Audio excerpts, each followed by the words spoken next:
पिछले कुछ टाइम से मैं बहुत ज़्यादा रिक्वेस्टेड केसेस या फिर सीरियल किलर्स को कवर कर रहा हूँ और आज की स्टोरी दोनों से ही मैच करती है। इसके लिए सैकड़ों मैसेजेस मेरे पास इंस्टाग्राम पर आए, कमेंट्स में हजारों कमेंट्स इसके नाम के पड़े हैं। लेकिन एक बात जो मुझे इस सीरियल किलर के बारे में हमेशा से परेशान करती आई है वो ये कि जब ये सीरियल किलर अरेस्ट हुआ तो पूरी दुनिया से स्पेशली यंग लड़कियों ने इस सीरियल किलर को बहुत सारे लव लेटर्स भेजे और ना सिर्फ लव लेटर्स भेजे बल्कि आज तक इस सीरियल किलर के फैन पेजेस बहुत सारी लड़कियों ने बना रखे हैं। इसका एक अलग ही फैन बेस है, कारण पता नहीं क्यों, बस है तो है। लेकिन मेरे को तो बिल्कुल भी मजा नहीं आ रहा, क्योंकि जैसे ही मैं लाइक्स की डिमांड करता हूं मेरे को लगता है कि शायद आप उस पार्ट को स्किप कर देते हो।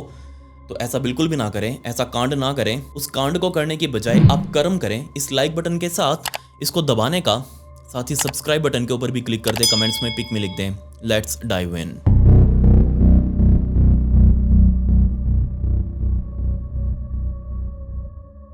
इस बहुत ही अनबिलीवेबल सीरियल किलर को समझने के लिए हमें सबसे पहले मैक्सिको में जाना पड़ेगा और यहीं पर जन्म हुआ था रिचर्ड रेमिरेज नाम के इस लड़के का।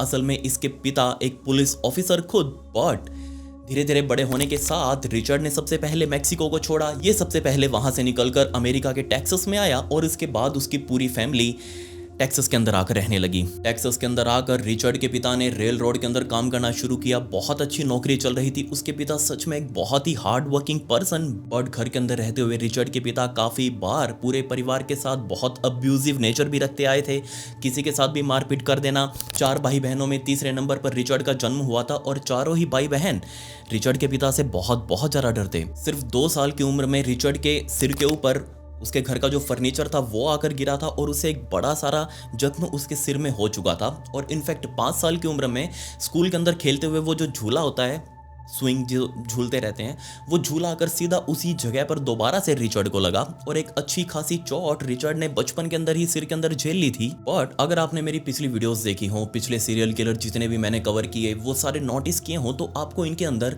2 चीज़ें बहुत ज़्यादा कॉमन मिलेंगी। और वो है, एक तो इनका बचपन के अंदर ही बहुत गंदा एब्यूज़, इनको एनवायरनमेंट अच्छा नहीं मिला, इनका परिवार अच्छा नहीं मिला, इनका बचपन एक आम बच्चे की तरह नहीं था। और दूसरा जो आपने शायद नोटिस ना किया हो वो था सिर के ऊपर चोट लगना। जी हाँ, कोई भी सीरियल किलर हो, मैं सभी का नाम नहीं ले रहा, लेकिन मैक्सिमम जिनके साथ बचपन में अब्यूज भी हुआ था और आगे चलकर उनको बचपन में ही कभी ना कभी सिर के अंदर गहरी चोट भी लगी थी। चाहे आप एडमिन कैंपर ले लो, एडगिन ले लो, या फिर जॉन वेन गेसी ले लो, या फिर अब ये रिचर्ड रेमिरेज, ये सारे के सारे कॉमन हैं और दुनिया के बहुत ही फेमस सीरियल किलर्स हैं। लेकिन इन सभी लोगों ने बचपन के अंदर बहुत गंदा एब्यूज झेला और इन सब के सिर के ऊपर कभी ना कभी बचपन में गहरी चोट लगी थी। अब क्योंकि रिचर्ड को अपने घर के अंदर बहुत अच्छा एनवायरनमेंट नहीं मिल रहा था, तो अपना टाइम पास करने के लिए, अपना मन बहलाने के लिए रिचर्ड खुद वहां से निकलकर उसका कजन मिगवेल, जो कि पास ही के ब्लॉक में रह रहा था टेक्सास के अंदर ही, उसके घर पर जाता, उसके साथ हैंग आउट करता। अब ये मिगवेल, ये एक अलग ही बीमारी, असल में ये वेटरन था, इसने वियतनाम वॉर के अंदर भी सर्व किया था, लेकिन ये भी थोड़ा सा सरका हुआ, इसका भी दिमाग अपनी जगह पर नहीं था। और ये जब भी रिचर्ड इसके पास आता, ये रिचर्ड को अलग अलग तरीके की स्टोरीज, बहुत ही भद्दी स्टोरीज सुनानी शुरू कर देता और वो चीज़ें रिचर्ड के दिमाग के अंदर बैठती जा रही थी। रिचर्ड को बहुत ज़्यादा पसंद आने लगा। रिचर्ड लगभग डेली रिचर्ड जैसे ही स्कूल से वापस घर आता, थोड़ी देर घर पर रुकने के बाद अपने घर से निकलकर मिगवेल के पास चला जाता और वही स्टोरीज आगे कंटिन्यू होती रहती। इस टाइम पर रिचर्ड की उम्र सिर्फ 10 सालों के आसपास की थी। अब आप बस सोच कर देखिए, रिचर्ड जब भी मिगवेल के पास जाता, ना सिर्फ वो उसको ऐसी स्टोरीज बताता, अपने साथ हुए कांड बताता, बल्कि वो उसके प्रूफ्स भी रिचर्ड के सामने फोटोज के रूप में रखता। और इनमें से कुछ फोटोज ऐसी थी जिसके अंदर इस मिगवेल ने बताया कि वियतनाम वॉर में लड़ते हुए मैंने वहाँ पर कई सारी महिलाओं का मर्डर किया था, उनके साथ पहले रेप भी किया था और उनकी फ़ोटोज़ मैंने क्लिक करी। देखो ये फ़ोटोज़ जिसके अंदर मैंने उसका सिर काटकर अपने हाथ के अंदर पकड़ा हुआ है। और जैसे रिचर्ड इन फोटोज़ को देखता, उसको ये चीज़ें बहुत कूल लग रही थी, बहुत कूल। इन फोटोज को देख कर रिचर्ड बहुत ज्यादा फैसिनेट हो चुका था इन सब चीजों से। बट रिचर्ड अब इतना ज्यादा टाइम मिगवेल के साथ स्पेंड करने लगा कि मिगवेल ने उसको अपनी जो चीजें उसने पास्ट में करी थी वियतनाम में रहते हुए, वो सारी चीजें सिखानी शुरू कर दी कि कैसे किसी व्यक्ति को मारते हैं, कैसे किसी की जान लेते हैं, या फिर कैसे किसी को अबडक्ट करते हैं, कैसे किसी को कैप्चर करके रखते हैं, कैसे किसी के ऊपर कंट्रोल हासिल करते हैं। ये सारी चीजें रिचर्ड अब सीख चुका था अपने ही बड़े कजन से। 4 मई 1973 का दिन आ चुका था और दोपहर के टाइम पर जैसे ही रिचर्ड अपने स्कूल से वापस घर आया, डेली की तरह उसका रूटीन वापस खाना वाना खाकर अपने कज़न मिगुएल के घर पर जाना। और जैसे ही आज 4 मई की दोपहर को रिचर्ड मिगुएल के घर पर पहुंचा, उसने दरवाज़ा खटखटाया, लेकिन अंदर से बहुत ज़्यादा चिल्लाने की आवाज़ आ रही थी। बट चिल्लाते चिल्लाते मिगुएल गेट पर आया, उसने दरवाज़ा खोला, रिचर्ड अंदर आ चुका था। रिचर्ड ने पूछा मिगुएल से कि तुम किसके ऊपर चिल्ला रहे हो। तो सामने उसकी वाइफ खड़ी थी यहाँ मिगुएल की, और ये दोनों आपस में भयंकर लड़ रहे थे। इनका किसी बात के ऊपर आर्गूमेंट्स चल रहे थे और ये आर्गूमेंट्स इतने ज़्यादा भड़के कि इनफैक्ट रिचर्ड के सामने ही मिगुएल ने अपनी पत्नी को पीटना शुरू कर दिया। अब ऐसे मौके पर हम किसी के घर चले जाएं तो हमें बहुत ज़्यादा अनकंफर्टेबल सा फील होगा, हम वहाँ पर नहीं रुक पाएंगे, वापस आ जाएंगे। ठीक है, तुम आराम से कर लो जो कर रहे हो, बाद में मिलते हैं। लेकिन रिचर्ड इस टाइम पर उसको बिल्कुल भी शर्म नहीं आई। वो सीधा जाकर लिविंग हॉल में सोफे के ऊपर बैठ चुका था और देख रहा था कि मिगुएल अपनी वाइफ से लड़ रहा है। और ये लड़ाई इतनी भयंकर थी कि मिगुएल ने अपनी लाइंस क्रॉस कर दी। वो सीधा भागकर अपने कमरे में गया, अपनी पिस्टल उसने निकाली और सीधा बाहर आकर अपनी वाइफ के सिर के ऊपर उसने पिस्टल रखी और 2 शॉट्स रिचर्ड के सामने ही फायर कर दिए। उसकी वाइफ की मौके पर ही मौत हो चुकी थी। लेकिन रिचर्ड अभी भी नहीं घबराया। थोड़ी देर बाद पुलिस वाले मौके पर पहुंच चुके थे। ना सिर्फ मिगुएल को बल्कि रिचर्ड को भी पुलिस वालों ने गिरफ्तार कर लिया। लेकिन रिचर्ड के ऊपर कोई केस नहीं बना। उसने जो जो देखा वो सारा कुछ बता दिया, जबकि मिगुएल वो अब जेल के अंदर जा चुका था। मिगुएल के जेल जाने के बाद रिचर्ड खुद बहुत ज़्यादा अकेला फील करने लगा।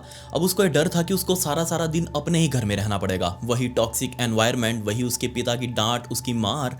उससे बचने के लिए अब क्योंकि उसकी सगी बहन एक मैरिड थी, तो उसने सोचा कि क्यों ना मैं अपनी बहन के पास जाकर रहने लगूं। सो जल्द ही रिचर्ड अपनी बहन के पास, जो कि बराबर वाले शहर में ही उसकी शादी हुई थी, सो उसके पास जाकर रहने लगा। लेकिन इस रिचर्ड का जीजा, उसका नाम रॉबर्टो, ये रॉबर्टो एक अलग लेवल की बीमारी, एक अलग लेवल की चीज़।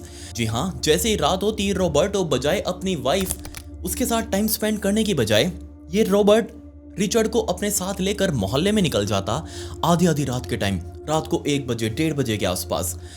और जिस भी घर की लाइट ऑन होती उस घर के बाहर जाकर उसकी खिड़कियां देखने लगता कि क्या पता कोई खिड़की खुली हो किसी बेडरूम की, और उस बेडरूम के अंदर झांकने लगता उस घर के अंदर जो भी लोग रह रहे थे। अब उस टाइम पर वो ऑब्वियसली माहौल बना रहे होंगे, और उस माहौल को ना सिर्फ ये खुद देखता बल्कि रिचर्ड को भी अपने साथ दिखाता। रिचर्ड को खुद बहुत मज़ा आने लगा महिलाओं को इस तरीके से ड्रेस वगैरह चेंज करते देखते हुए, या फिर बाथरूम वगैरह जाते हुए, या फिर अपने पार्टनर के साथ संबंध बनाते हुए। ये 2-2 3-3 घंटे बाहर एक ही खिड़की के बैठकर ऐसे अपना मुंह लगा कर देखते रहते उसके अंदर कि अंदर वाले लोग क्या सिस्टम कर रहे हैं। अब देखा जाए तो रिचर्ड की किस्मत खराब थी। वो एक कुएं से निकलकर दूसरी खाई में जाकर गिरा। अपने घर से बचने के लिए वो मिगुएल के पास जाता, वो एक अलग लेवल की चीज़ था। अब उससे बचने के लिए अपने जीजे के पास गया, ये भी एक अलग लेवल की चीज़। अब जाए तो जाए कहाँ। लेकिन पता नहीं क्यों रिचर्ड के लिए ये सारी चीज़ें अब नॉर्मल हो चुकी थी। 17 साल की उम्र में रिचर्ड ने नौकरी करना शुरू कर दिया। ना सिर्फ वो स्कूल अटेंड कर रहा था बल्कि अपना पार्ट टाइम एक होटल के अंदर, हॉलीडे इन उस होटल का नाम, उस हॉलीडे इन होटल के अंदर वो नौकरी भी कर रहा था। सुबह वो स्कूल जाता, दोपहर को आकर वापस खाना वाना खाकर घर से अपने पार्ट टाइम नौकरी पर चला जाता, और रात के टाइम पर या फिर कभी कभी तो पूरी रात उसको उस हॉलीडे इन के अंदर नौकरी करनी पड़ती। लेकिन अभी नौकरी शुरू हुए सिर्फ 3-3.5 महीने ही बीते थे कि यहाँ इस रिचर्ड को पता लग गया कि हर रूम की यहाँ एक पास की है जो कि रिसेप्शनिस्ट के पास रहती है। सो ये रात के टाइम पर जैसे इसकी नौकरी शुरू होती है, रिसेप्शनिस्ट से रूम सर्विस के बहाने पास की मांग लाता, जिससे वो एक ही चाबी जिससे होटल का हर कमरा खोला जा सकता था। सो बस अब आप सोच कर देखिए, सिर्फ 17 साल की उम्र में रिचर्ड उस पास की को अपनी जेब में रखकर कोई भी कमरा अगर बाहर से बंद होता, ये तुरंत उस पास की से उस कमरे को खोलता, अंदर जाकर गेस्ट का जो भी सामान होता उसके अंदर से वैल्यूएबल आइटम्स यानी कि ज्वेलरी या फिर कोई कैश, ये सारा कुछ अपने पास रख लेता, चोरी कर लेता। बट एक रात अपनी डेली रूटीन की तरह वही रिचर्ड अपने पास की रख के रूम सर्विसेज के बहाने अलग अलग रूम्स के अंदर जा रहा था, और तभी उसने नोटिस किया कि एक और ये कमरा ये बाहर से बंद है, मतलब इस कमरे के अंदर कोई भी नहीं है। लेकिन ये कमरा बुक्ड है, मतलब सामान अंदर ही होगा, जो गेस्ट हैं इसके वो बाहर गए हैं। सो तुरंत इस रिचर्ड ने अपनी जेब से वो पास की निकाली और उस पास की से इस कमरे को खोल लिया। बट सरप्राइजिंगली इस कमरे के अंदर एक कपल रह रहा था, लेकिन उसमें से आदमी वो कुछ सामान लेने के लिए मार्केट गया हुआ था, जबकि वो औरत, वो महिला, वो अभी भी अंदर बेड पर बैठी हुई थी। और जैसे ही इस औरत ने देखा कि ये रूम सर्विस वाला उससे बिना कुछ पूछे और बिना चाबी के ये अंदर कैसे आ गया। वो एकदम से चिल्लाने लगी, वो डर गई बहुत ज़्यादा और उसको चुप करवाने के लिए रिचर्ड अपनी नौकरी बचाने के लिए उस महिला के ऊपर टूट पड़ा।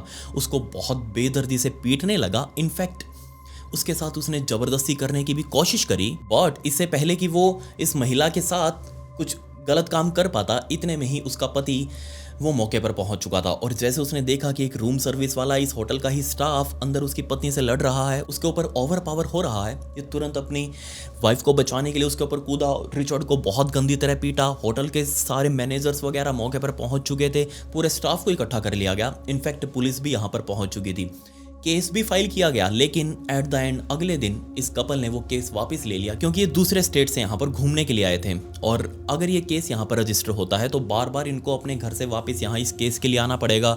जब भी पुलिस वाले बुलाएंगे यहाँ मौके पर पहुँचना पड़ेगा। सो इस मजबूरी के कारण उस कपल ने वापस अपना ये केस ले लिया पुलिस वालों से। बट होटल वालों ने इस इंसिडेंट को देखते हुए रिचर्ड को नौकरी से भगा दिया, उसको निकाल दिया इस होटल से। अब दोबारा से रिचर्ड सिर्फ अपने स्कूल जाने लगा और वापस अपने घर, या तो अपनी दीदी के पास या फिर अपने खुद के माता पिता के पास। यही दो ठिकाने थे अब उसके। इसके बाद 4-5 साल इस रिचर्ड ने क्या किया ये आज तक किसी को नहीं पता, क्योंकि इसने कभी किसी को बताया नहीं।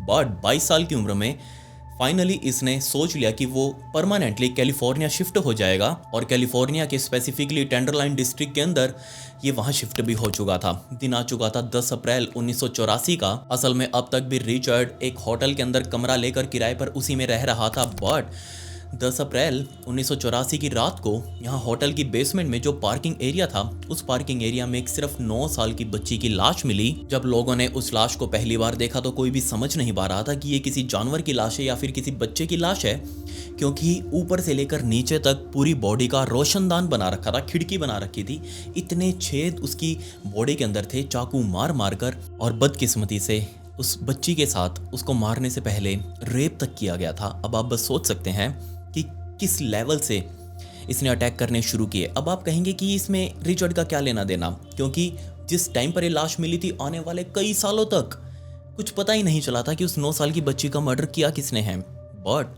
जब ये डीएनए टेक्नोलॉजी आई सन 2009 के आसपास, ये चीज़ क्लियर हुई थी कि उस बच्ची का मर्डर भी उसी होटल में ऊपर वाले फ्लोर पर रह रहे रिचर्ड ने किया था।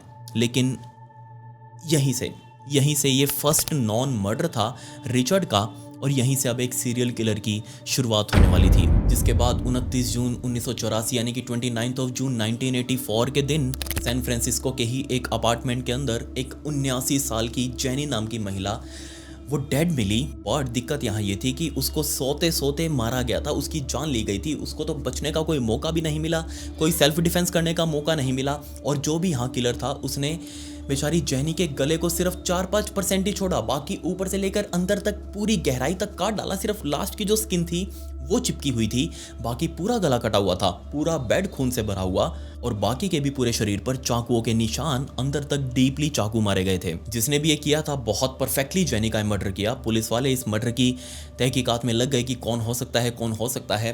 बट पुलिस वालों ने एक चीज़ नोटिस करी कि जो भी ये कुछ करके गया है उसने बहुत नीटली काम किया है अपना, क्योंकि करने के बाद उसने आसपास कहीं हाथ भी लगाया हो तो वहाँ से फिंगरप्रिंट साफ किए गए थे। लेकिन फिर भी एक छोटा सा फिंगरप्रिंट पुलिस वालों को मिल गया।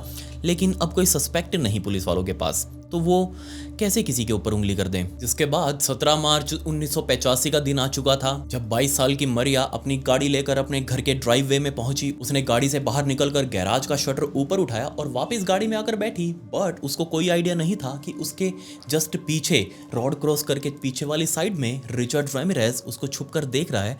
और जैसे ही दोबारा से मरिया अपनी गाड़ी के अंदर आकर बैठी, गाड़ी को अंदर गैराज के अंदर लेकर गई, पीछे से भागता हुआ रिचर्ड रेमिरेज आया और मरिया तब तक अपनी गाड़ी से उतर चुकी थी। बिना कुछ बोले, बिना कुछ देखे इस रिचर्ड ने 2 शॉट्स उसके फेस के ऊपर फायर कर दिए। बट मिरेकुलसली मरिया इन दोनों ही शॉट से बच गई, क्योंकि जैसे ही रिचर्ड को उसने अपनी तरफ आते हुए देखा और रिचर्ड के हाथ में बंदूक थी, तो ऑब्वियसली मरिया समझ चुकी थी कि यहाँ कुछ गलत होने वाला है। उसने अपने आप को बचाने के लिए अपने फेस पर ऐसे आगे हाथ रख लिया, और जब रिचर्ड ने दोनों शॉट्स फायर किए तब सामने खड़ी मरिया के हाथ में उसकी उंगली के अंदर वो चाबी कार वाली वो डली हुई थी उसकी उंगली के अंदर। जैसे हम बंद करके अपनी उंगली में नहीं डाल लेते चाबी नॉर्मली, वैसे ही अपने आप आदत सी बन जाती है ऐसे, मेरी भी आदत है ऐसे उंगली में डालने की।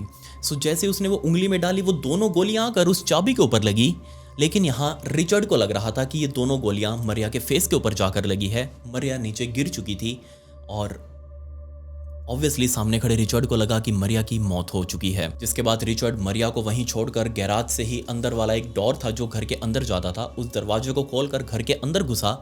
इस घर के अंदर 34 साल की डेल, जो कि मरिया की रूममेट होने वाली थी, फ्लैटमेट कह लो आप, कुछ भी कह लो, वो फ्लैटमेट डेल अपने कमरे में अंदर आराम से सो रही थी। बट जैसे उसने गन शॉट सुने, वो अपने कमरे से बाहर निकली और इतने में ही उसने देखा कि सामने से गैराज वाला दरवाजा खुला है। वो तुरंत उस दरवाजे के खुलने से पहले ही जो किचन के अंदर स्लैब था, उस स्लैब के पीछे जाकर छुप गई। उसको पता था कि यहाँ कुछ दिक्कत तो चल रही है, कोई तो है यहाँ पर जो अंदर घर के अंदर घुसा है और उसने फायर भी किया है। वो बहुत ज़्यादा डर चुकी थी और छुप छुप कर वो देखने लगी साइड से। और एक पॉइंट पर उसने सामने देखा होगा रिचर्ड को कि वो बीच में ही लिविंग हॉल में खड़ा है और इधर उधर देख रहा है। बट उसको क्लियरली देखने के लिए डेल ने अपना मुंह स्लैब से ऊपर की तरफ उठाया और रिचर्ड ने देखा कि स्लैब के पीछे एक महिला छुपी हुई है। और बिना कुछ सोचे, बिना कुछ देखे, रिचर्ड ने तुरंत अपनी पिस्टल दोबारा से उसी स्लैब की तरफ करी और 2 शॉट्स फायर कर दिए। ये गोली सीधा जाकर डेल के माथे में लगी और डेल मौके पर ही मर चुकी थी। जिसके बाद रिचर्ड ने आराम से पूरे घर में घूम घूम कर जितने भी वैल्यूएबल आइटम्स थे, ज्वेलरी थी, कैश था, जो भी था यहाँ पर, वो सारा एक झोले के अंदर डाला और इस घर से बाहर निकला। और इसके सिर्फ 1 घंटे बाद, सिर्फ 1 घंटे बाद, डेल और मरिया के घर से सिर्फ 2 किलोमीटर दूर रिचर्ड एक रोड के किनारे पर खड़ा था और तभी उसने हाथ दिया। एक गाड़ी आ रही थी और गाड़ी ये वेरोनिका नाम की एक लड़की चला रही थी। अब जैसे ही वेरोनिका ने उस सामने खड़े बंदे को देखकर अपनी गाड़ी रोकी, तो बिना कुछ सोचे, बिना कुछ पूछे, बिना कुछ समझे, इस रिचर्ड ने तुरंत ड्राइवर सीट वाली साइड में जाकर खिड़की खोली, वेरोनिका को पकड़कर बाहर निकाला और नीचे लिटाकर रोड पर 2 शॉट्स फायर कर दिए। इस टाइम पर रिचर्ड का मन था कि वो इस गाड़ी को लूट कर यहाँ से गाड़ी लेकर भाग जाए। बट पता नहीं क्यों, नहीं पता क्यों, कि उसने सिर्फ वेरोनिका का मर्डर किया और उसकी गाड़ी यहीं पर छोड़कर पैदल यहाँ से अपना वो झोला, जिसके अंदर उसने वो डेल और मरिया वाली ज्वेलरी और कैश रखा हुआ था, वो झोला लेकर वापस यहाँ से पैदल ही भाग चुका था। जिसके बाद दिन आया 27 मार्च 1985 का। रात के तकरीबन 2 बजे हुए थे और विटियर शहर के अंदर दोबारा से रिचर्ड एक घर के अंदर घुसा। असल में रिचर्ड पहले भी इस घर के अंदर घुस चुका था, लेकिन क्योंकि उस टाइम पर बहुत बड़ी फैमिली इस घर के अंदर मौजूद थी, इसलिए बिना किसी को कुछ करे रिचर्ड वापस घर से निकल आया था। लेकिन आज 27 मार्च 1985 की रात को 2 बजे के आसपास दोबारा से विटियर शहर के इसी घर के अंदर रिचर्ड ने खिड़की का कांच खोला और उसके अंदर घुसा और इसके एकमात्र नीचे मौजूद बेडरूम के अंदर जाकर रिचर्ड ने देखा कि एक बुजुर्ग दंपति सो रहा है। 64 साल का विंसेंट और उसकी 44 साल की पत्नी मजीन, ये दोनों आराम से सो रहे थे। अपने पैर दबाकर रिचर्ड बेड के पास पहुंचा। उसने दोनों को क्लियरली देखा कि विंसेंट और ये दोनों मजीन बहुत ही गहरी नींद में है। रिचर्ड ने अपनी पिस्टल निकाली और सीधा विंसेंट के माथे के ऊपर पॉइंट करके बिल्कुल पॉइंट ब्लैंक रेंज से 2 शॉट्स फायर किए और विंसेंट की तो मौके पर ही मौत हो चुकी थी, लेकिन साइड में सो रही मजीन, उसकी नींद खुल गई। अब आप बस सोच कर देखिए, आप ऐसे गहरी नींद में सो रहे हो और साइड में आपका कोई पार्टनर सो रहा हो और उसके साइड में जस्ट एक सीरियल किलर खड़ा हो, उसके हाथ में बंदूक और आपकी नींद खुले, आप उस टाइम पर क्या करेंगे? मजीन ने भी चिल्लाने की कोशिश करी, लेकिन इससे पहले कि वो चिल्ला पाती, रिचर्ड बेड के ऊपर चढ़कर कूद कर मजीन के ऊपर जा बैठा। उसके हाथों को पीछे की तरफ बाउंड करके उसने साइड में पड़े हुए कपड़े से बांध दिया और उससे पूछने लगा। उसके सिर के ऊपर उसने पहले पिस्टल का बट भी मारा और उससे पूछा मजीन से कि घर की वैल्यूएबल आइटम्स कहाँ पर हैं, ज्वेलरी कहाँ पर है, कैश कहाँ पर है। अब मजीन ने अपनी जान बचाने के लिए सब कुछ बता दिया कि थोड़ा बहुत कैश ही है और थोड़ी बहुत ज्वेलरी है, दूसरे कमरे में इस अलमारी के अंदर पड़ी है, आप वहां से जाकर ले सकते हो। ये सुनकर रिचर्ड उस बेड से नीचे उतरा, साइड वाले कमरे में गया, बट जो पीछे कपड़ा मजीन के बांधा हुआ था, किसी तरीके से मजीन ने वो कपड़ा अपने हाथों से खोल लिया, क्योंकि उसको पता था कि उसके बेड के नीचे एक शॉर्ट गन, जो कि उनकी फैमिली गन है, वो रखी हुई है। और इस टाइम पर जो आज तक कभी वो शॉटगन काम नहीं आई, बल्कि आज वो काम आने वाली थी। तो तुरंत मजीन ने बहुत ही धीरे से बिना आवाज किए अपना हाथ बेड के नीचे डाला और उस शॉटगन को निकाल कर बेड से उठी और खड़ी हो चुकी थी। इतने में ही सामने से रिचर्ड अपने हाथ में एक डब्बा लेकर आया, जो कि उनका वो ज्वेलरी बॉक्स था मजीन और विंसेंट का। उस ज्वेलरी बॉक्स को लेकर आया और उसने सामने देखा कि मजीन हाथ में शॉटगन लेकर खड़ी है। अब इस मोमेंट पर रिचर्ड को पता था कि अगर वो अपनी जेब से पिस्टल निकालेगा तो इतनी देर में मजीन फायर कर देगी और वो यहीं मर जाएगा। रिचर्ड ने कुछ भी नहीं किया, वो जो सामने खड़ा हो चुका था मजीन के, और इतने में ही मजीन ने शॉटगन का ट्रिगर दबाया, लेकिन वो सिर्फ टिडिक बजा। वो सिर्फ क्लिक हुआ, उसके अंदर से कोई गोली नहीं चली क्योंकि वो शॉटगन लोडेड नहीं थी, वो शॉटगन खाली थी। अब आप बस सोच कर देखिए, जिस मोमेंट पर उस शॉटगन की सबसे ज़्यादा ज़रूरत थी मजीन को, उसी मोमेंट पर वो शॉटगन खाली। अब आप बस अंदाज़ा लगा सकते हैं कि आगे क्या हुआ होगा। रिचर्ड को ये देखकर बहुत ज़्यादा गुस्सा आया। अब जैसे कि उसको पता था कि शॉटगन खाली है, उसने तुरंत अपनी पिस्टल निकाली और 3 शॉट्स फायर कर दिए। सीधा मजीन के माथे में 2 शॉट्स लगे और एक उसकी छाती में लगा। ऑन द स्पॉट मजीन की भी मौत हो चुकी थी, लेकिन रिचर्ड को अभी भी बहुत ज़्यादा गुस्सा था। वो तुरंत भागकर इस घर की किचन में गया, वहाँ से एक चाकू लिया, मजीन की लाश के ऊपर आकर बैठा, अपने हाथ में चाकू लेकर सीधा मजीन की आंखों के अंदर मारा और आंख उसी चाकू से स्कूप करते हुए बाहर निकाल ली। दूसरी आंख के साथ भी यही किया, चाकू मारा, स्कूप करते हुए आंख बाहर निकाली। दोनों आंखों को अपने उसी ज्वेलरी बॉक्स के अंदर रखा उसने, क्योंकि उसको लग रहा था कि ये मजीन बहुत ज़्यादा तेज चलने की कोशिश कर रही थी। सुबह होते ही जब आस पड़ोसियों को पता लगा कि यहाँ घर में ऐसा कुछ कांड हुआ है, पुलिस वाले मौके पर पहुंचे, दोनों लाशों को कब्जे में लिया। आसपास छानबीन करने पर पुलिस वालों को खाली खोल बरामद हुए गोलियों के, और वो खोल अपने पास रखकर उन्होंने आगे मैच किया, क्योंकि पिछले जो भी इंसिडेंट हुए थे वहाँ पर भी सेम खोल मिले थे।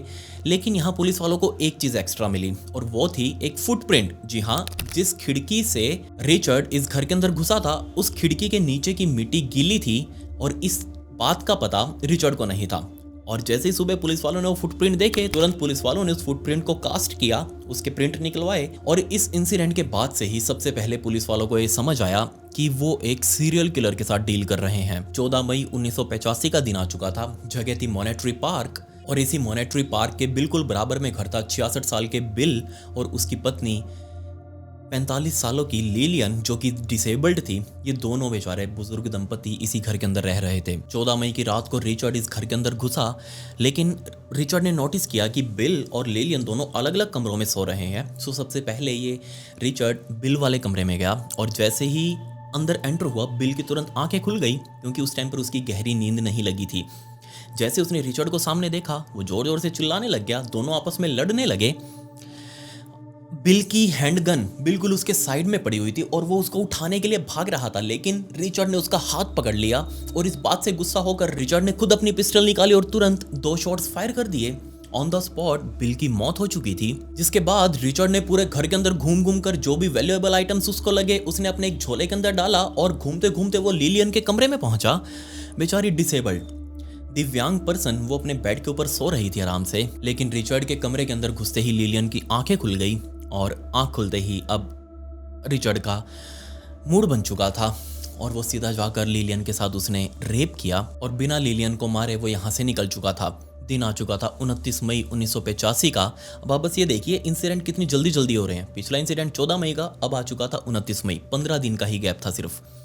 29 मई 1985 की रात को इस रिचर्ड ने एक मर्सिडीज गाड़ी को चोरी किया, और उस गाड़ी को लेकर वो सीधा सबसे पॉश इलाके में गया, जहां पर 83 साल के मेबल और उसकी सगी बहन 81 साल की फ्लोरेंस, ये दोनों उस घर के अंदर रह रहे थे। अब जिस खिड़की से रिचर्ड इस घर के अंदर घुसा था, वो खिड़की सीधा किचन के अंदर खुल रही थी। तो जैसे ही किचन के अंदर ये उतरा रिचर्ड, इसको उतरते ही किचन के अंदर एक बड़ा सारा हैमर पड़ा हुआ दिखाई दिया। इसने तुरंत उस हैमर को उठाया और सीधा सबसे पहले रैंडमली फ्लोरेंस के कमरे के अंदर जाकर घुसा, और फ्लोरेंस के ऊपर उसने एक के बाद एक वार करने शुरू कर दिए। उसको बिल्कुल अधमरा करके इस कमरे से बाहर निकला और सीधा मेबल के कमरे में गया। मेबल के ऊपर भी उसने उसी हथौड़े से बहुत गंदे वार किए, उसको भी अधमरा कर दिया।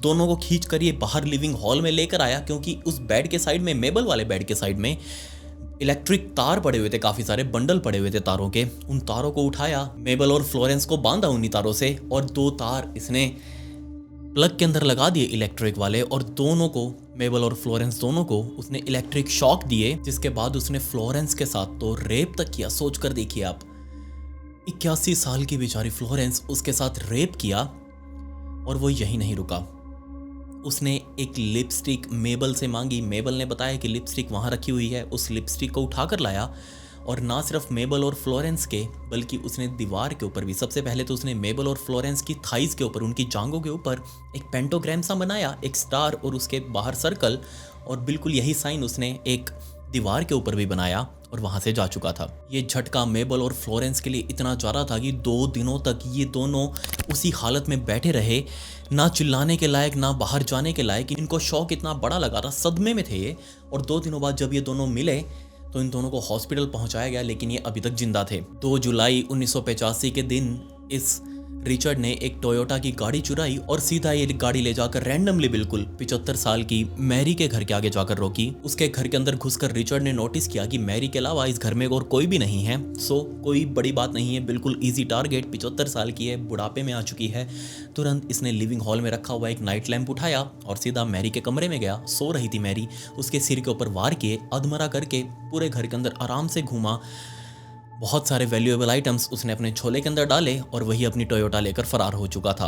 अगले दिन जब मैरी को आस पड़ोसियों ने देखा उसके घर के अंदर जाकर, तब तक मैरी मर चुकी थी, उसकी मौत हो चुकी थी। 7 जुलाई का दिन आ चुका था। सिर्फ 5 दिनों बाद ही इस रिचर्ड ने दोबारा से एक 61 साल के बुजुर्ग जॉयस के घर के अंदर अपनी एंट्री ली। उस टाइम पर जॉयस अपने लिविंग हॉल में जो काउच बना हुआ था उस काउच के ऊपर सो रही थी आराम से, लेकिन अंदर जाते ही उसने सबसे पहले मुक्के ही मुक्के मारने शुरू कर दिए बेचारी जॉयस के मुंह पर।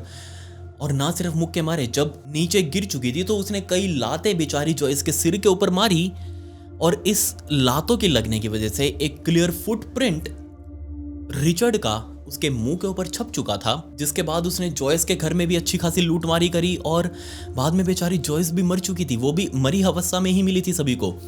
लेकिन इस मोमेंट पर आकर, इस पॉइंट पर आकर रिचर्ड इन सबसे बोर हो चुका था। उसको लग रहा था कि ये सारे काम उसके जरूरी तो है करने उसके लिए, इसके बिना वो जिंदगी नहीं काट सकता, लेकिन इस तरीके से नहीं। अब कुछ मज़ा नहीं आ रहा, कुछ और लिया जाए, कुछ और मंगवाया जाए। सो उसने अपने इन्हीं कांड को अंजाम देने के लिए आगे एक मशैटी बाय करी और उस मशैटी को लेकर ही रिचर्ड ने काफ़ी सारी और भी गाड़ियां चुराई। एक गाड़ी चुराता, दूसरी गाड़ी के पास उसको लेकर जाता, पहले वाली वहीं छोड़ देता, दूसरी उठा लेता और कहीं जाकर डंप कर देता। ऐसे ही चल रहा था और ऐसी एक और चोरी की गाड़ी लेकर रिचर्ड 66 साल की लैला और उसके 68 साल के हस्बैंड मैक्स के घर पर पहुंचा। गाड़ी को बाहर पार्क किया, अपनी मशैटी गाड़ी से बाहर निकाली और इस मशैटी को लेकर घर की एक खिड़की पर खड़ा रहा। अंदर देख रहा था कि अंदर क्या बवाल चल रहा है। उसी मशैटी से सबसे पहले उसने उसी खिड़की का कांच तोड़ा, अंदर घुसा। अंदर उसने नोटिस किया कि घर बिल्कुल शांत है, लेकिन मैक्स और लैला दोनों आराम से कमरे में सो रहे हैं। उस कमरे के अंदर गया, दोनों का मशैटी के साथ वहीं मर्डर किया। और ना सिर्फ मर्डर किया, बल्कि उसने मर्डर करने के बाद इन दोनों को शूट भी किया अपनी पिस्टल से। वो पिस्टल भी अपने साथ लेकर चल रहा था। अब जब मर्डर हो ही चुका था मशैटी से, तो उसको शूट करने की क्या जरूरत थी, ये आज तक पता नहीं चल पाया। खैर, इन दोनों को शूट करने के बाद रिचर्ड ने पूरे घर के अंदर से जो भी वैल्यूएबल आइटम्स थे उनको अपने झोले में डाला, वापस अपनी उसी चोरी वाली गाड़ी के अंदर बैठकर वहां से निकल चुका था। 20 जुलाई के दिन ही रिचर्ड दोबारा से एक और घर के अंदर घुसा। एक हस्बैंड वाइफ आराम से रात को सो रहे थे और दोबारा से जाकर ये टूट पड़ा उनके ऊपर। सबसे पहले इसने पति का मर्डर किया उसी मशैटी के साथ, लेकिन साइड में लेटी हुई उसकी पत्नी वो सब कुछ देख रही थी, वो कुछ भी कर नहीं सकती। और पति का मर्डर करने के बाद उसने पत्नी को बंधक बनाया, उसको पूरे तरीके से बांध के उसके हाथ पैर उसका रेप किया। बट ये सारी खटपट सुनकर इनके बराबर वाले कमरे में सो रहा इनका ही 8 साल का बच्चा, उसकी नींद खुल गई। वो कमरे से बाहर निकला अपने माता पिता से पूछने के लिए कि ये क्या खटपट चल रही है यहाँ पर। लेकिन जैसे उसने अपने माता पिता का दरवाजा खोला उसके कमरे का, सामने रिचर्ड उसकी माँ के साथ बलात्कार कर रहा था। और ये सब देखते ही वो 8 साल का बच्चा बहुत जोर से चिल्लाया। रिचर्ड उतरा, उसने अपने कपड़े पहने और जाकर उस 8 साल के बच्चे को पकड़ा, उसके हाथ पैर बांधे और उसको पूरे घर के अंदर घसीटते हुए पूछने लगा कि बता कहाँ पर रखी हैं कीमती चीज़ें। बेचारे उस बच्चे ने डरते डराते सब कुछ दिखा दिया कि यहाँ यहाँ ये आइटम्स पड़े हैं, आप जाकर ले लो। जाते जाते इस रिचर्ड ने बेचारे इस बच्चे को सैटर्न की कसम दी कि तुम्हें सैटर्न की कसम है, तुम किसी को भी कुछ नहीं बताओगे। रिचर्ड के वहां से जाते ही तुरंत ये बच्चा भागकर पड़ोसियों के घर गया, वहां जाकर उसने मदद मांगी। 8 अगस्त 1985 का दिन आ चुका था और इस दिन दोबारा से इस रिचर्ड ने एक और गाड़ी चुराई और सीधा उस गाड़ी को लेकर पहुंचा 27 साल की सकीना के घर पर। रात के तकरीबन 2:30 बजे हुए थे और यहाँ सकीना अकेली नहीं थी, बल्कि उसके साथ उनके 31 साल के हस्बैंड, ये दोनों रात के 2:30 बजे अपने कमरे में बेचारे सो रहे थे। मास्टर बेडरूम के अंदर जाते ही सबसे पहले इस रिचर्ड ने 31 साल के बेचारे एलायस को शूट कर दिया। सकीना ने आवाज़ सुनी, सकीना चिल्लाने लगी, लेकिन उसका मुंह दबाकर उसके हाथ पीछे बांधकर इसको पूरे घर के अंदर लेकर घूमा रिचर्ड और पूछने लगा कि बता कहाँ कहाँ पर क्या क्या चीज़ें रखी हैं। और जाते जाते अगेन सकीना को बोलने लगा कि देखो मैं तुमको इस बात पर छोड़ रहा हूँ क्योंकि तुमने शैतान की कसम खाई है कि तुम किसी को कुछ नहीं बताओगी। अगर तुम अगर तुमने कसम तोड़ी तो मैं तुम्हारे पास दोबारा आऊंगा और दोबारा तुमको मार डालूंगा। इस पॉइंट तक आते आते पुलिस वालों को ये विक्टिम सारे मिलते जा रहे थे, सारी डेड बॉडीज मिल रही थी, बहुत सारे गवाह मिल रहे थे जिन्होंने 1 to 1 रिचर्ड को अभी तक देखा था, लेकिन किसी को भी उसका कुछ नाम पता, कुछ नहीं पता, कुछ भी नहीं पता पुलिस वालों को।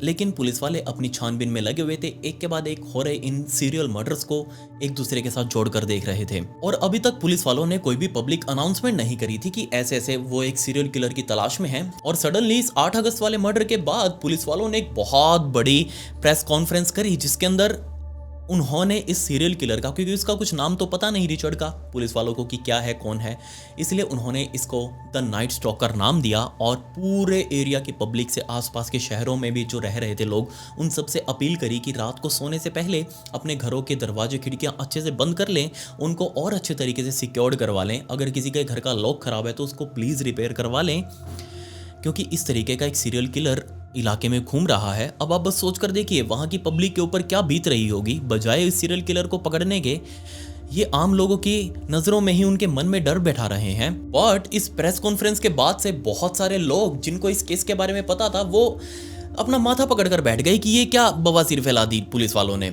ऐसा नहीं करना चाहिए था। क्योंकि जहां आम पब्लिक इस प्रेस कॉन्फ्रेंस को देख रही थी, वहां रिचर्ड भी तो, जिस सीरियल किलर के बारे में बात कर रहे थे ये पुलिस वाले, वो भी तो देख रहा होगा इसको कहीं ना कहीं। तो अगर उसके पास कोई महत्वपूर्ण एविडेंस होगा अपने खिलाफ, तो वो उसको खत्म कर देगा, या फिर वो यहाँ से भाग जाएगा, या फिर वो अंडरग्राउंड हो जाएगा, छुप जाएगा कुछ टाइम के लिए और दोबारा से अटैक करेगा बाद में कभी आके। ऐसा नहीं करना चाहिए था। वो अब सतर्क हो जाएगा और ज़्यादा। और ये बात बिल्कुल सही थी। रिचर्ड ने भी इस प्रेस कॉन्फ्रेंस को देखा और उसके बाद उसने वो सारे सबूत अपने माइंड में घुमाने शुरू कर दिए कि क्या कुछ उसने कहीं छोड़ा है क्या।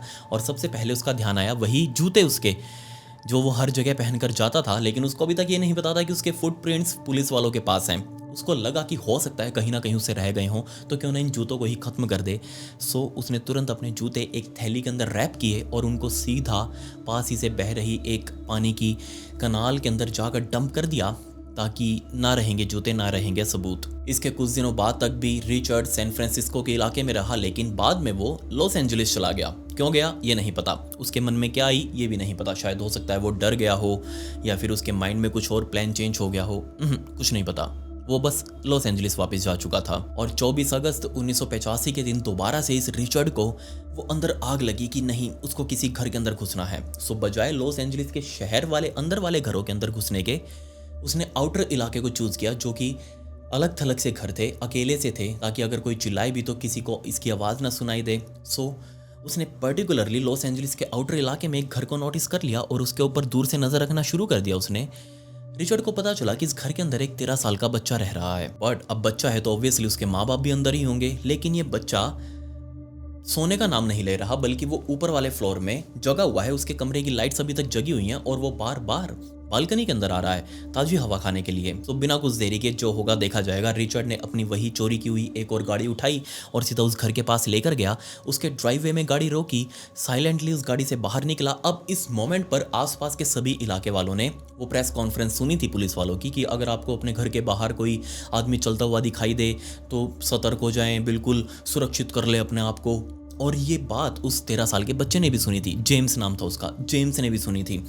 तो जैसे ही उसने गाड़ी बंद होने की आवाज़ सुनी और वो बालकनी में दूर से ऊपर से झांक कर देख रहा था कि नीचे कौन आया है, और नीचे एक आदमी के घूमने की आवाज़ें आ रही थी, फुटस्टेप आ रहे थे। तो जेम्स बहुत ज़ोर से चिल्लाने लग गया। वो भागकर नीचे की तरफ अपने माता पिता वाले कमरे में आया और ज़ोर ज़ोर से खटखटाकर उनको जगाने लग गया। अब जैसे उसके माता पिता जागे, इतनी देर में रिचर्ड भी बहुत ज़्यादा डर गया। वो वापस जाकर अपनी गाड़ी के अंदर बैठा, गाड़ी स्टार्ट करी और भागने लगा। जेम्स, जो कि अब पूरे तरीके से कंफर्म हो चुका था कि ये आदमी वही है, वो तुरंत अपने मेन गेट पर भागा। सोच कर देखिए, एक 13 साल का बच्चा, बस जहाँ उसको अपने माता पिता के पास जाकर कंट्रोल करना चाहिए था खुद को, लेकिन नहीं, वो जेम्स अपना मेन गेट खोलकर उस गाड़ी के पीछे भागा। उसका नंबर नोट करने के लिए, गाड़ी का मॉडल नोट करने के लिए, कुछ भी मिले ऐसी कोई निशानी जिससे वो बता सके पुलिस वालों को कि कौन था। इनफैक्ट उसने गाड़ी के नंबर प्लेट से कुछ वर्ड्स नोट कर लिए, गाड़ी का कलर नोट कर लिया, गाड़ी का मॉडल नोट कर लिया। और उसके कुछ घंटों बाद ही रिचर्ड ने वो चोरी की हुई गाड़ी एक डंपिंग इलाके में, एक जंगली इलाके के अंदर छोड़ दी। लेकिन ये गाड़ी 28 अगस्त को पुलिस वालों के हाथ लग चुकी थी। अब देखिए आप, ये जेम्स ने जो किया था, ये 13 साल के बच्चे ने जो किया था, ये पुलिस वालों के कितना काम आया, कितनी बड़ी, मैं कह रहा हूं यही एकमात्र ब्रेक थ्रू था। जो जेम्स ने किया वही ब्रेक थ्रू था। जेम्स ने जैसे ही चिल्लाया, रिचर्ड अपनी गाड़ी लेकर वापस भागा और उसने जल्दी जल्दी में इस गाड़ी को एक डंपिंग इलाके में छोड़ दिया, जंगली इलाके में छोड़ा। लेकिन आज तक कहीं भी ये रिचर्ड गया था, कहीं चोरी करी थी, कोई भी गाड़ी उसने चलाई थी, कोई भी घर के अंदर वो घुसा था, तो अपने सारे फिंगरप्रिंट्स वगैरह वो क्लियर करके आता था।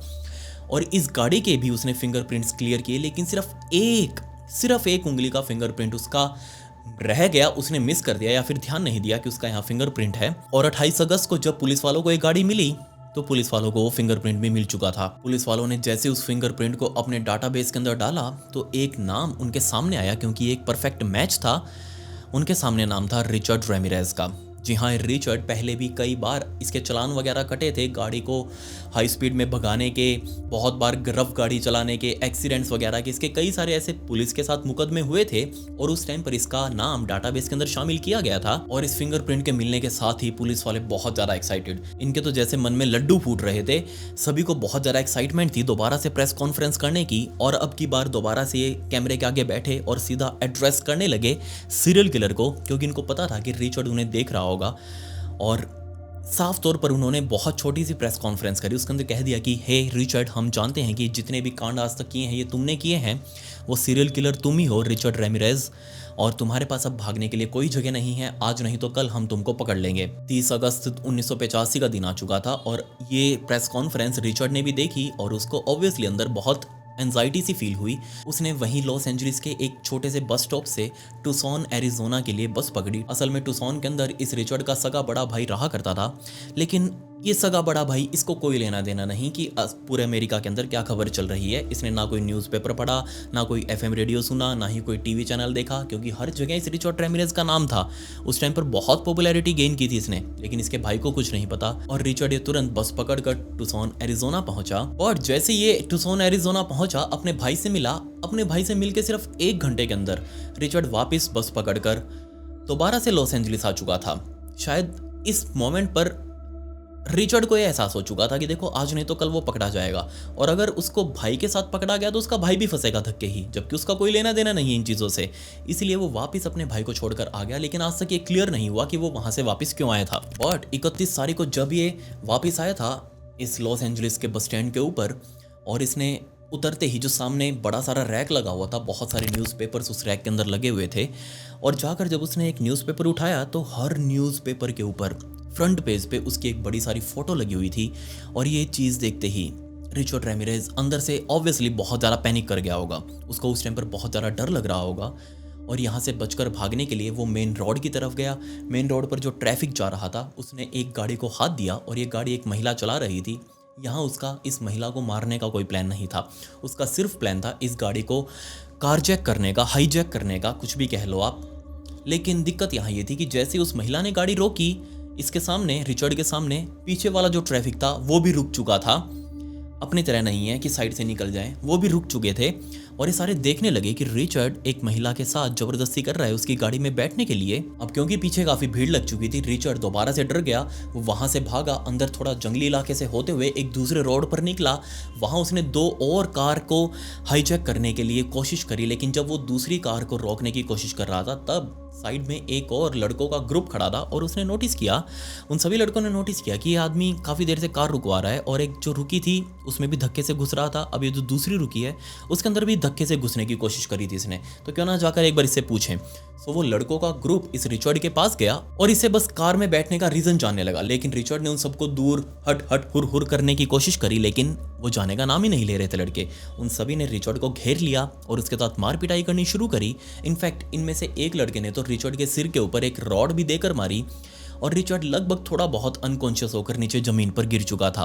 तब इनमें से एक लड़के ने पुलिस वालों को फ़ोन किया। पुलिस वाले मौके पर पहुंच चुके थे, और कुछ इस तरीके से रिचर्ड रेमिरेज को पुलिस वालों ने अपने कब्जे में लिया। पहली बार जब इस रिचर्ड को कोर्ट के अंदर पेश किया गया, तो इसने अपनी इस जगह के ऊपर, मतलब ये हथेली से ऊपर वही पेंटोग्राम बना रखा था, वही स्टार, और उसके चारों तरफ एक सर्कल बना रखा था। और इस सर्कल को दिखाते हुए सबको वो कोर्ट के अंदर गया था। बाहर बहुत सारी मीडिया खड़ी थी, अंदर बहुत सारे देखने के लिए खड़े थे इस रिचर्ड को कि आखिर ये बीमारी है कौन जो इतना डरा कर रखे हुए थे पूरे इलाके को। इनफैक्ट दूसरे हाथ में उसने अपने हथेली के अंदर भी एक वही पेंटोग्राम बना रखा था, जिसकी इमेज पूरी दुनिया के अंदर बहुत ज़्यादा वायरल भी हुई। 3 सितंबर 1985 के दिन जब दोबारा से इस रिचर्ड को कोर्ट के अंदर पेश किया गया तो उसके पूरे शरीर पर सैटनिज्म की बहुत सारी निशानियां बनी हुई थी।